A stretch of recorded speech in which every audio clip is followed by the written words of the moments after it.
7 Plaintiffs. At dawn, Bahram sat on the throne and allowed people to visit him in public. The nobles came to the palace and lined up in front of the king. Bahram shouted angrily at the minister, "All my land has been ruined because of your actions. You have filled your house treasury, while the country's treasury is empty. You have taken the weapons from the army and scattered the soldiers.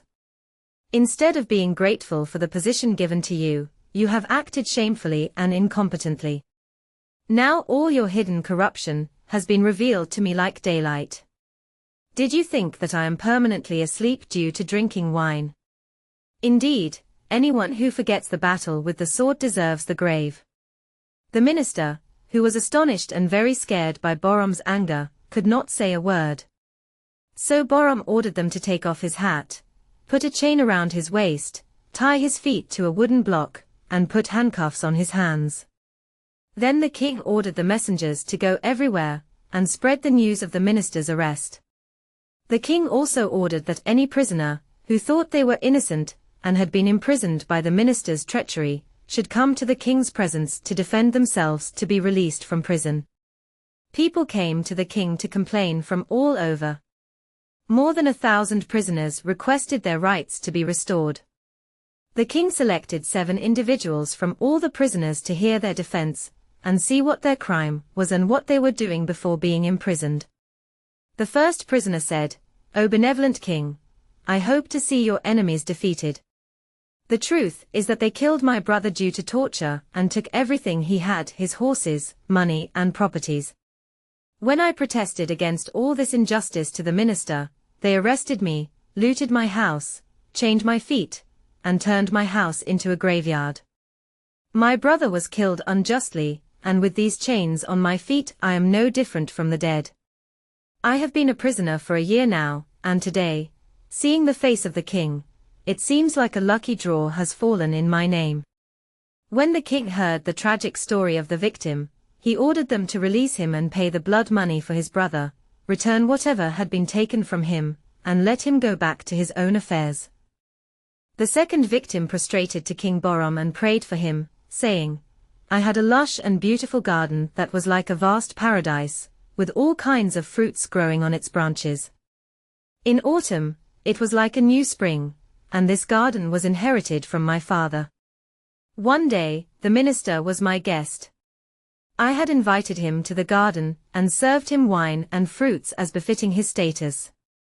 During that banquet, the minister ate, drank wine, laughed, and then fell asleep in the garden. After that, he strolled in the garden and liked it, and said to me, 'Sell me this garden.' I told him, 'This garden is a legacy from my father, and I love it as much as his life, and it is unimaginable for me to part with this garden.' The minister said, 'It doesn't matter, consider this garden as yours, even though it is in my name. Think of me as the gardener here, not the owner. Whenever you come this way, eat the fruits of this garden, sit by the river and drink wine, and I will prepare delicious food from my kitchen, and a beautiful maid will entertain you.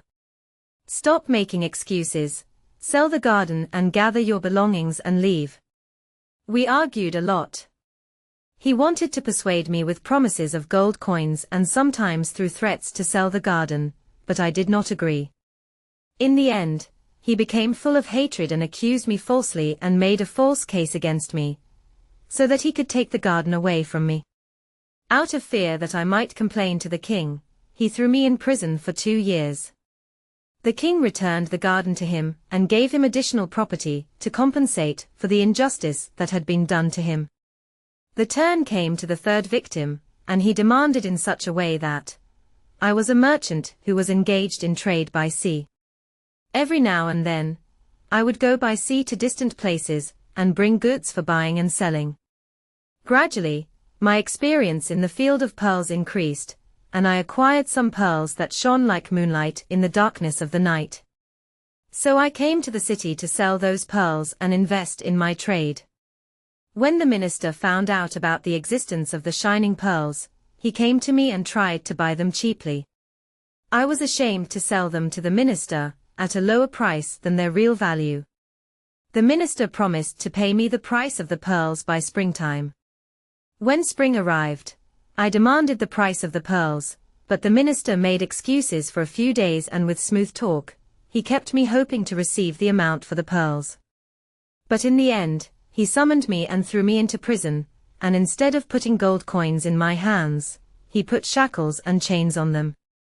He took the pearls from me and tortured me instead. The king took the pearls from the minister and gave them to the merchant, and to compensate for the merchant's imprisonment, he gave him gold coins. The turn came to the fourth victim, and he, while his tongue faltered with fear, thanked the king thousands of times and said, "I am a passionate and courageous musician, and I am a stranger here. I am very skilled in playing the lute, and whoever hears my music, as if he hears the gentle sound of water flowing from the stream." I had bought a very beautiful and charming slave girl. Although I had bought her with gold coins, but in reality, she was my lady, and we were like a candle and a moth in the house. She learned to play from me, and her music was very soulful. She was like a candle in the dark night for me, and I was like a garden in the house for her. One day, the minister saw my lady and liked her. As if I suddenly burnt, like a moth in the fire of love. The minister imprisoned me on frivolous pretexts, to get my lady out of my grasp. I have been innocent and imprisoned in this misery for 4 years. The king released the lady from the minister's house prison, and returned her to the lute player, and gave them many gifts, to compensate for the injustice that had been done to them. After that, the fifth victim made such a plea and said, "O King of the Stars, whose palace of the 7 domes is like the sky, I was the head of an observatory and a government official in your service. By the grace of God's kindness and your support, I had become very wealthy and respected. Many scientists used my reports, and I was always happy because of the position and status I had. I always helped widows, orphans, and the poor with my wealth. If anyone I helped suffered a loss, I would assist them until they regained their previous status, and if I did not help the sick, I could not sleep peacefully."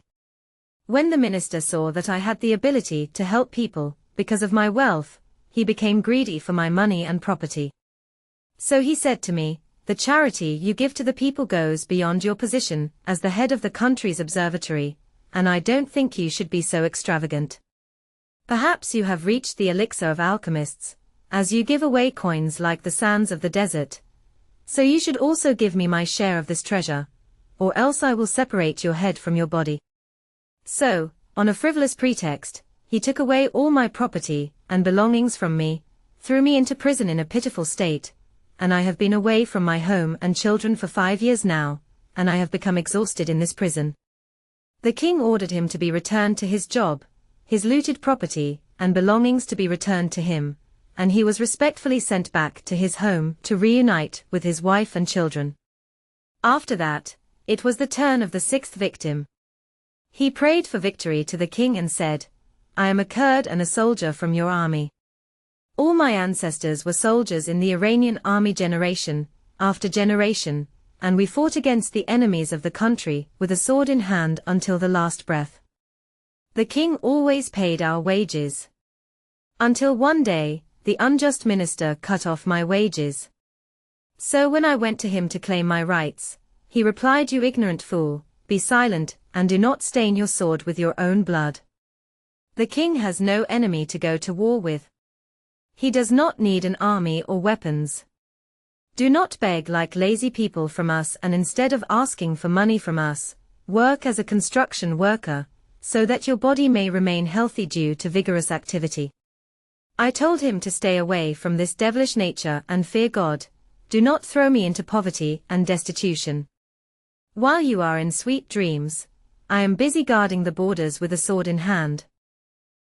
Just as you ruin the rights of soldiers by writing with ink on pages, I and my comrades are sacrificing our lives guarding the homeland." Then suddenly the minister became angry and said, "You ignorant fool, are you threatening me? You are like a straw that gets destroyed in water. It is me who has placed the king on the throne, and no order can be executed without my approval. The kings owe their lives and positions to me.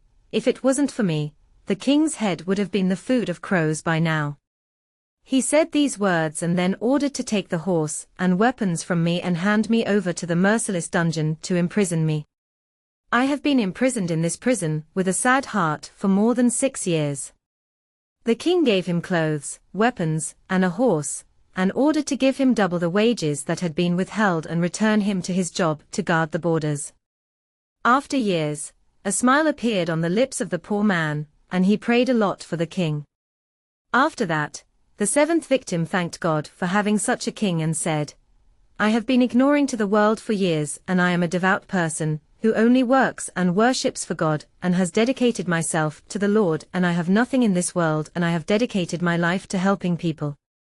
I have nothing to eat during the day, and there is nowhere to sleep peacefully at night.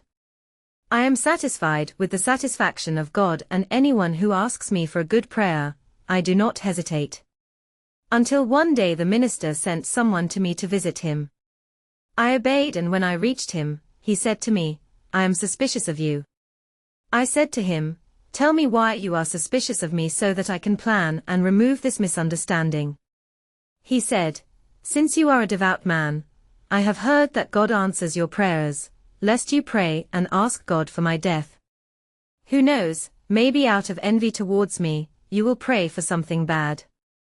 I am afraid that in your nightly prayers you may ask God for something bad for me and your prayer be answered and I be afflicted with a calamity.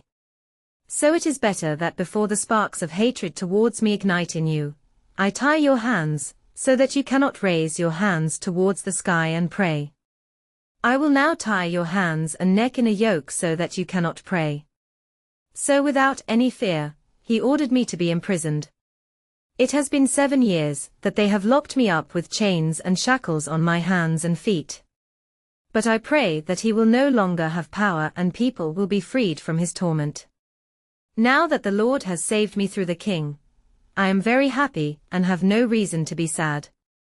The king took the ascetic man in his arms and said, "Indeed, this minister has not spoken a true word in his life except that he should fear your prayers.